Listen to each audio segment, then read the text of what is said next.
Do you think about climate change a lot at the supermarket, Justine? You brought up this topic after this piece appeared in La Presse. Is this on your mind when you're going shopping? Well, I thought it was a great topic because if there's something that we all rely on, it's food. It's something that we can't really go without. And I have been thinking a lot about how prices have changed and how potentially consumer buying habits have changed in keeping with that. I know that, for example, olive oil prices have gone up dramatically.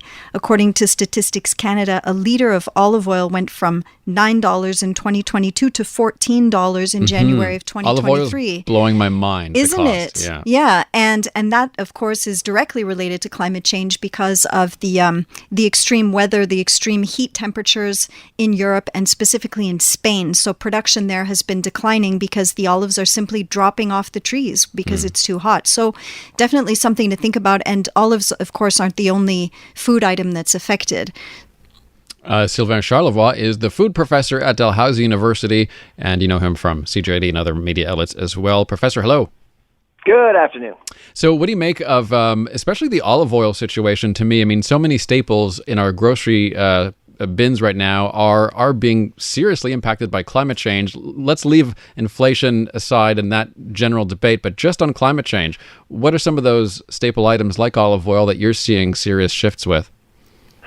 Well, yeah, I mean, this is not new. I mean, weather is probably the one factor that is keeping farmers up at night, and it's been like this since farming was invented centuries ago. And nowadays, prices are much more volatile because Mother Nature has unpredictable plans all over the world, and the food economy is highly integrated all over the world too. So if something happens in Spain, it will impact us. Like olive oil. So olive oil is produced good olive oil is produced in Portugal, Spain, and Greece, and that area has been impacted by droughts, and so production has been an issue. Prices have gone up. We were watching this for a while. It's happening this year. In fact, olive oil prices in general in Canada are up 20% since January 1st. Beef is another example of that.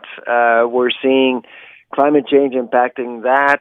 Cocoa, if you're a fan of chocolate, you're likely to pay more because the Ivory Coast and Ghana, both countries have been impacted by severe weather patterns, too much water in that case, in fact, floods. So lots going on, and eventually it catches up to us. Sylvain, I know that you mentioned that this has been a preoccupation for farmers since farming was invented, but aren't we really seeing a radical acceleration in extreme weather patterns that's directly related to climate change? And isn't that what's really at stake here when we talk about production that's imperiled and in decline? Well, I mean, it's more obvious now because we're talking more about it. And let's face it, farmers are astute strategists. They're measuring more than ever. And so they can tell us what's going on, much more so than just a few decades ago with sound, strong data. I think that's one thing that actually has changed the conversation around climate change in agriculture and agri-food, because I'm not sure that climate change has impacted the productivity of agriculture. In fact, if you actually look at Canada's output, we're breaking records every year overall. Why? Because we do research. We actually tool farmers appropriately to increase yields. And so agriculture around the world has never been more efficient.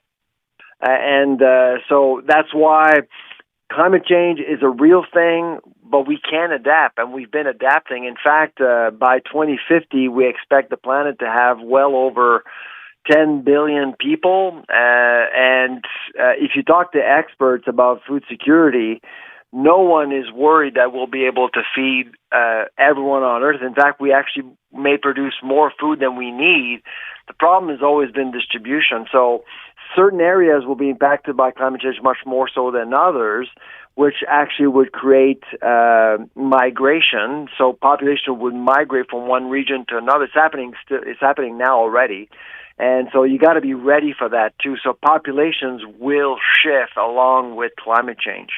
Interesting, your observation that you feel that going forward, especially I'm assuming with different agricultural technologies coming in online, feeding the world is theoretically possible. It's a question of transport, distribution. What do we have to do to make sure that that we have zones around the world that are capable of producing food under any condition?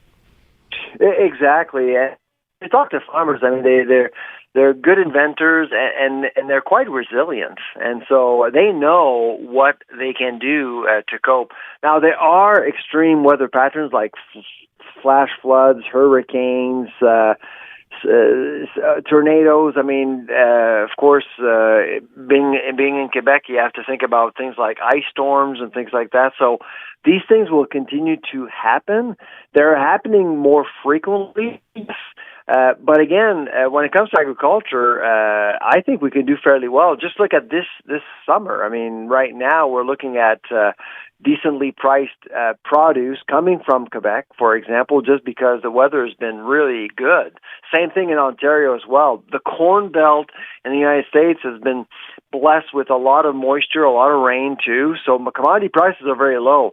So that makes farmers mad because they're not going to make as much money as they wanted to, but that's good news for all of us because our food is probably going to be cheaper. I think the issue, Sylvain, is also with the irregularity because we may have a good season here. For example, I know that the maple syrup producers did well this year, but the previous year, it was a terrible year. There was almost no spring. The winter lasted forever and then it got too hot. So this year they might have a bumper crop and another year it might be a terrible crop. And looking at countries like India, where they actually last year made the decision to limit exports on rice. I mean, that to me sends a very strong signal that they do not feel confident that they're able to produce enough crop to just ensure their local consumption, and that they needed to therefore reduce export of certain grades of rice. Doesn't that mean that there is a concern there? Because you seem to be saying that there's an advantage to climate change when it comes to agriculture. I'll be honest with you. I'm more concerned about what governments do when it comes to food security than what climate is doing to agriculture. These embargoes, when a country halts exports, for example, and you just mentioned India, I would actually mention Russia with wheat. They do that all the time whenever there's some production issues.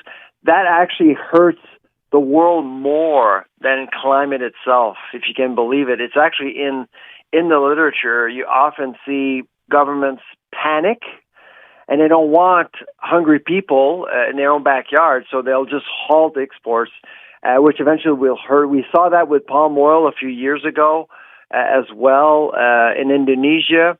And so from time to time, you'll see governments panic and make really drastic decisions. But to go back to your example about India, actually, we did follow rice prices very carefully as a result of the embargo. And rice prices actually dropped in Canada after the embargo because nobody was nervous other than the Indian government. Interesting. Sylvain Charlebois, the food professor at Dalhousie, he is the head of the agri-food lab there as well. Thanks so much for your time today. All right. Take care. Bye-bye.